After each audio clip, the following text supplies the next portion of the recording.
Isaías capítulo 35 diz assim: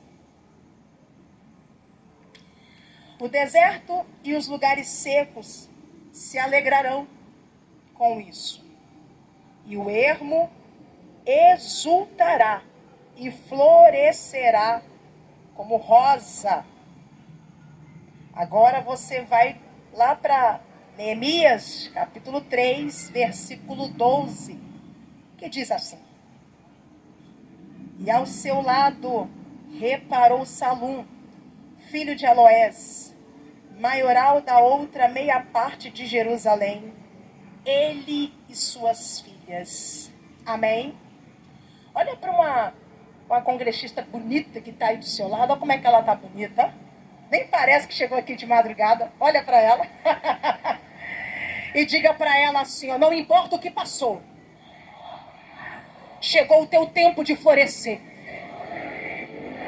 Fala, o passado não vai anular.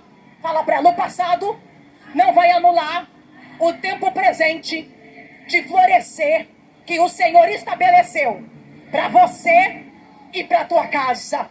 Se ela recebe, ela vai dar glória. Oh, aleluia! Chegou o nosso tempo de florescer, minha irmã. Quando nós olhamos para a história do povo de Deus, nós vamos identificar que esse povo de Deus é um povo que eles são marcados por superações diante de tantas dificuldades e adversidades que passaram, mas que em todo o tempo a boa mão forte do Senhor o sustenta. Nós olhamos para a história deste povo e nós vamos identificar que Deus escolhe esse povo para manter esse povo livre, para manter esse povo liberto. E esse povo é um povo que vai apresentar um Deus que é acima de todos os deuses a outras nações, através do operar deste Deus no meio deles. A história mostra para a gente que durante o primeiro, o segundo e o terceiro reinado esse que veio por Saul, Davi e Salomão, de certa forma as tribos eram unificadas, mas no quarto rei, Roboão, filho de Salomão, vai se haver uma divisão.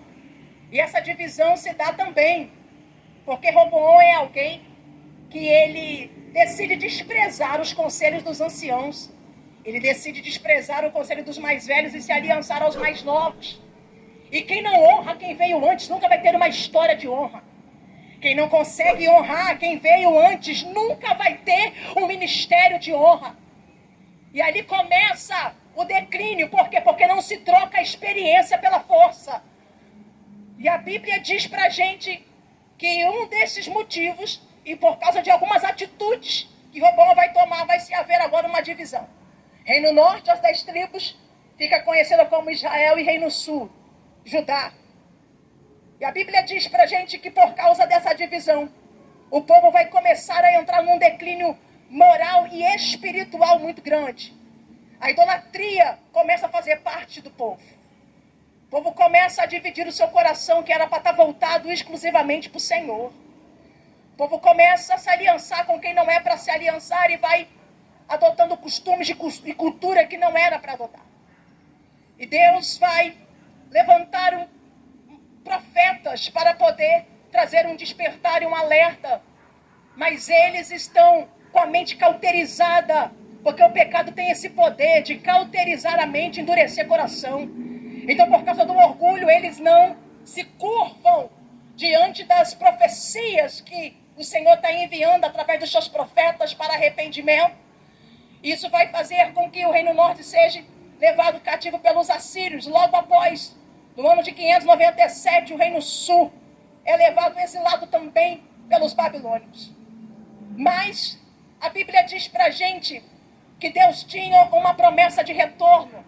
E o profeta Isaías, no capítulo 6, no versículo 11, que ele profetiza, dizendo que haverá sim uma devastação, que as terras vão ficar desérticas, que não haverá habitação.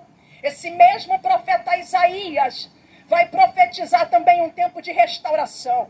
Esse mesmo profeta esse conhecido como profeta messiânico, porque ele é aquele que mais profetizou em riquezas de detalhes a respeito da vinda do Messias, do advento de Cristo, Nós vamos olhar para o profeta Isaías, nós vamos identificar também que ele é um profeta palaciano, porque ele profetizou no palácio para o povo nobre, mas ele não se perdeu e não se distraiu na nobreza que tinha à sua volta. Contudo, ele anunciou aquilo que o Senhor lhe confiou.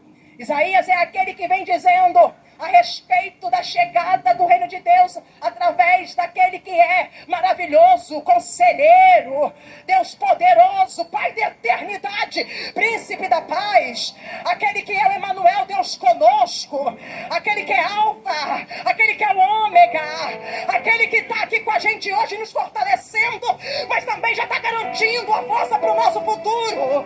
Isaías, no capítulo 35, começa a profetizar este retorno, dizendo: olha, vai haver alegria aonde tinha deserto. Ele começa a dizer: vai chegar um tempo para florescer aonde o local era ermo. Sabe o que ele está dizendo aqui? Que haverá um tempo de restauração, que haverá um tempo de recomeço. O que Isaías está mostrando para a gente é que o tempo de florescer não é uma possibilidade remota, mas de acordo com a Bíblia ela é assertiva, a despeito das destruições que vivemos, a despeito das prisões que passamos. Quando ele começa dizendo que o deserto vai ter flores, ele está mostrando pra gente que vai haver vida.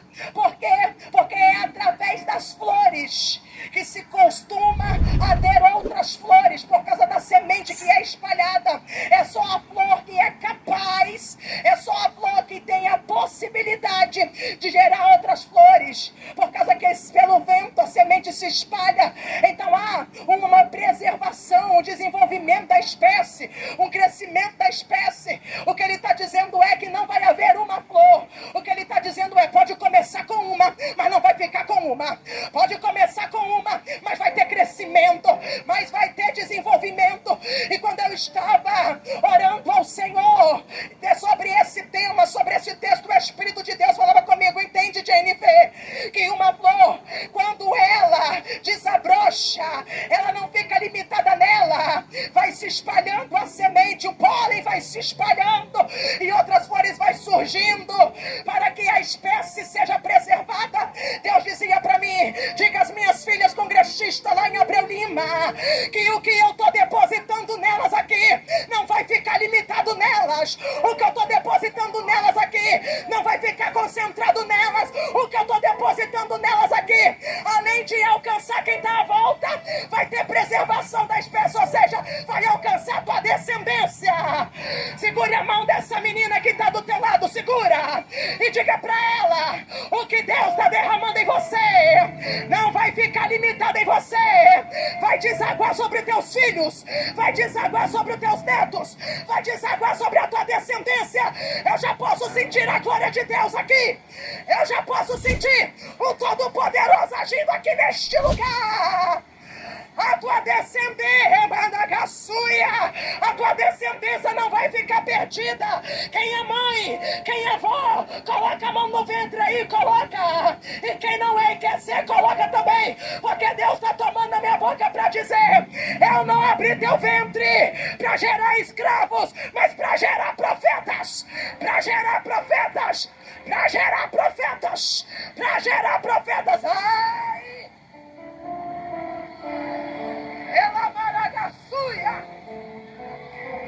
É por isso, minha filha, que tu tá aqui esses dias todo recebendo poder, recebendo autoridade, recebendo graça, recebendo virtude, porque não vai ficar isso só em você, não. A tua descendência vai desfrutar do que você tá recebendo.